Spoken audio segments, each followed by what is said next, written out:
Hello all welcome to our channel. ఈ క్లాస్లో వచ్చేసి మనము 7th క్లాస్ సైన్స్ సబ్జెక్ట్లోని భాగంగా 10th లెసన్ గురించి చూద్దాము. 10th లెసన్ వచ్చేసి మనకు మొక్కలలో పోషణ.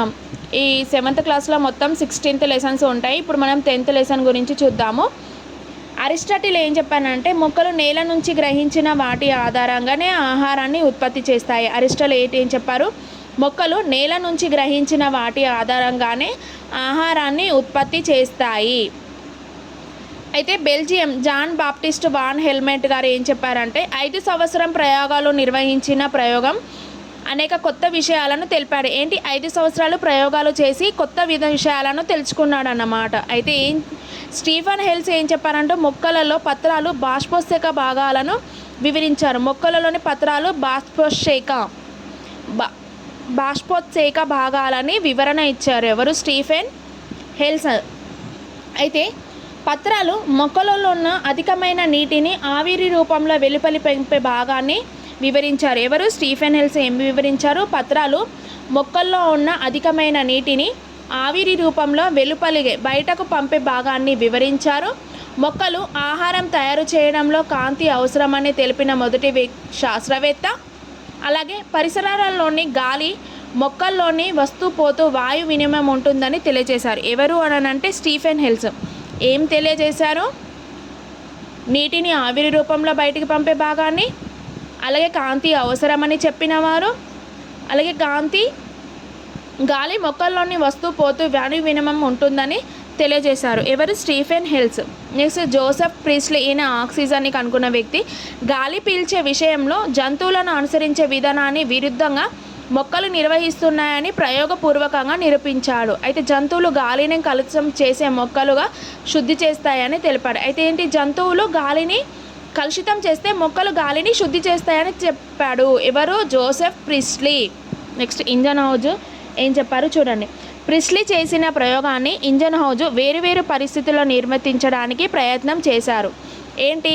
మొక్కలోని ఆకుపచ్చటి భాగాలకు సూర్యకాంతి సోకినప్పుడు మాత్రమే గాలి శుద్ధి సాధ్యమని నిరూపించారు. ఏంటి? మొక్కలలోని ఆకుపచ్చటి భాగాలకు సూర్యకాంతి సోకినప్పుడు అంటే సూర్యకాంతి వచ్చినప్పుడు మాత్రమే గాలి శుద్ధి అవుతుందని ఎవరు? ఇంజన్ హౌజ్ నిరూపించాడు. నెక్స్ట్ కిరజన్య సంయోగ క్రియ అని వచ్చిన చూడండి. ఆకుపచ్చటి మొక్కలు కార్బన్ డైఆక్సైడ్ను సూర్యరశ్మి సమక్షంలో నీటిని ఉపయోగించి గ్లూకోజ్ మరియు పిండి పదార్థంను ఇతర ఆహార పదార్థాలను తయారు చేస్తాయి. దీనిని ఏమంటారు? కిరణజన్య సంయోగ క్రియ అని అంటారు. అయితే మొక్కలు స్వయం పోషకాలు అని అంటారు. పత్రాలలోని ఆకుపచ్చటి పదార్థం ఏంటి? క్లోరోఫిల్. ఏంటి? ఆకుపచ్చని పదార్థం క్లోరోఫిల్. ఇక్కడ కార్బన్ డైఆక్సైడ్ నీటితో సూర్యరశ్మి చర్య జరిపి ఏంటి? గ్లూకోజ్ మరియు పిండి పదార్థం మరియు ఆహార పదార్థాలను తయారు చేస్తాయి కదా. దీనిని ఏమంటారు? కిరణజన్య సంయోగ క్రియ అని అంటారు. వాయు వినిమయం అంటే ఏంటి?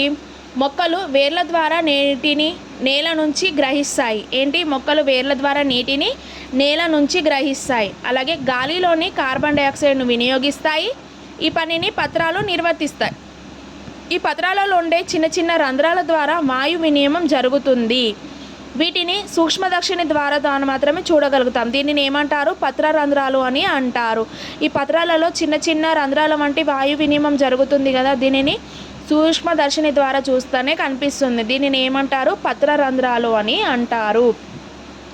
మొక్కలు పిండి పదార్థాలు తయారీకి నత్రజని, పొటాషియం, భాస్వరం మొదలైన పోషకాలు ఉపయోగపడతాయి. ఇవి మొక్కలకు ఎక్కువ మోతాదులో కావాలి కాబట్టి వీటిని ఏమంటారు అంటే స్థూల పోషకాలు అంటారు. స్థూల పోషకాలు ఏంటేంటి?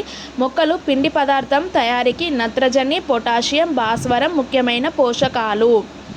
నెక్స్ట్ సూక్ష్మ పోషకాలు అంటే ఏంటి? ఈ పోషకాలు నేల నుండి మొక్కలు వేర్ల ద్వారా గ్రహిస్తాయి. ఏంటి?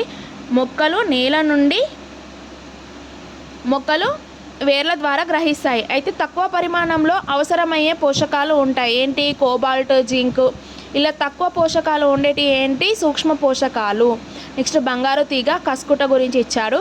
మొక్కలు వేరొక మొక్క మీద ఆధారపడి పెరుగుతుంది. ఇది పసుపు రంగు దారం మాదిరిగా ఉండే మొక్క అంటే సన్నటి దారాలుగా పేరుకొని ఉంటుంది మొత్తం చెట్టు మీద. దీనిని ఏమంటారంటే బంగారు తీగ కస్కుట అంటే వేరొక మొక్క మీద ఆధారపడి ఉంటుంది. పరపోషణ అంటే ఏంటి? మొక్కలు ఇతర మొక్కల మీద ఆధారపడుతుంది, దీనినే పరపోషణ అని అంటారు. అయితే కస్కుట లాంటి పరాన్నజీవి మొక్క ఆహారాన్ని ఇతర మొక్కల నుండి గ్రహించడానికి ప్రత్యేకమైన వేళ్ళు ఉంటాయి. ఆ వేళ్ళ పేరు ఏంటి అని అంటే హస్టోరియా. అయితే ఇవి ఒక మొక్క మీద వేరొక మొక్క మీద ఆధారపడి ఉంటుంది కదా, ఆ మొక్కల నుండి గ్రహించడానికి ప్రత్యేకమైన వేళ్ళు ఉంటాయి వీటిని ఆహారాన్ని గ్రహించడానికి.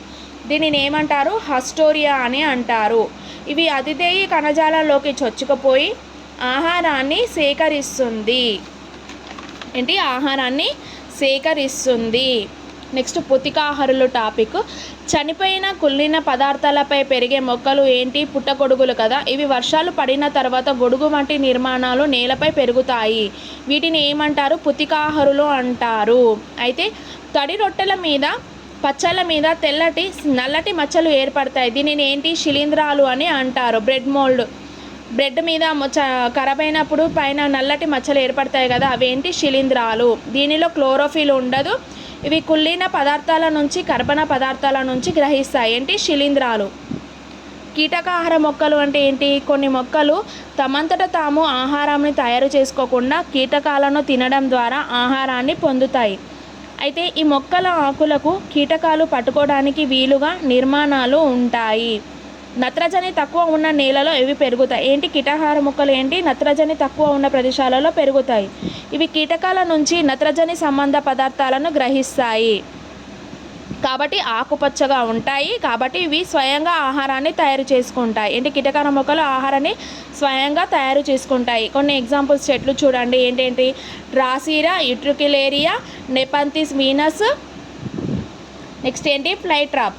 వీటిని మాంసాహార మొక్కలు అని కూడా అంటారు. ఏంటి? కీటకాహార మొక్కలను ఏమంటారు? మాంసాహార మొక్కలు అని కూడా అంటారు. ఎగ్జాంపుల్ ఏంటి? డ్రాసీరా, యుట్రిక్యులేరియా, నెపంథిస్ వీనస్, ఫ్లైట్రాప్ అనే మొక్కలు ఆకుపచ్చగా ఉంటాయి. ఇవి స్వయంగా ఆహారాన్ని తయారు చేసుకుంటాయి.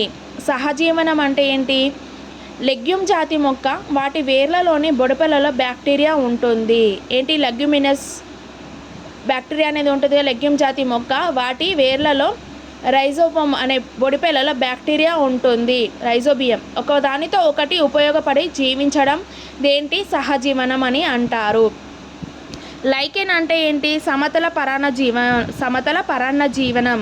అయితే శైవలాలు శిలీంధ్రాలు కలిసి సమూహంగా సహజీవనం చేస్తాయి. ఏంటి? శైవలాలు లైకెన్లలో ఏంటి? శైవలాలు శిలీంధ్రాలు కలిసి సమూహంగా సహజీవనం చేస్తాయి.